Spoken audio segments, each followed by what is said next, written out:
አቀራረቡ በስማም እንዴት እንደሚያሰምጥሽ ስለዚህ እንደወደድሽውና ቤተሰብ አክሰፕት እንዳረጋ ሲያቅ ባህሪው መገለጥ ጀመረ ማለት ነው። ለኔ ነው የሚገለጥ 15 ቀን ሙሉ አልጋ ስር ምናምን እየተደበቅኩኝ እዛው ቤት ውስጥ ማት ቤት እየወሰዱ እየደበቁኝ ሀረር እንዲ አቆማት።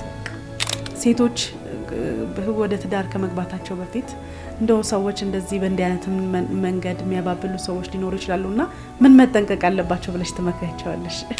የሆነ ታይም ላይ በቃ ደግሞ እቺ ምድር አትሸከምሽ አንቅራ ነው የምትተፋሽ። ምን አስተማረሽ እንደው ከዚህ የህይወት ምዕራፍሽ? ምን ነበር የከበደሽ እንደው ከዛ ድጋሚ ከጌታ ቤት ካፈገፈክሽ በኋላ ለመመለስ? ለሰከንድ አላሳስበው። ሁሉ ጊዜ ነው ቃል መገባለት ሁሉ ጊዜ። በስማም ስንት ድል እኮ ነው የሰጠኝ ጌታ፣ ስንት ድል።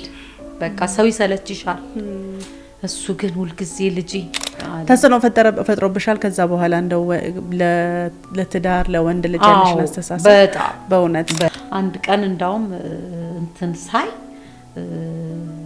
እሱ የሌለበት ሌላ ቁም ሳጥን ሳይ ሙሉ የሴት ልብስ አለ።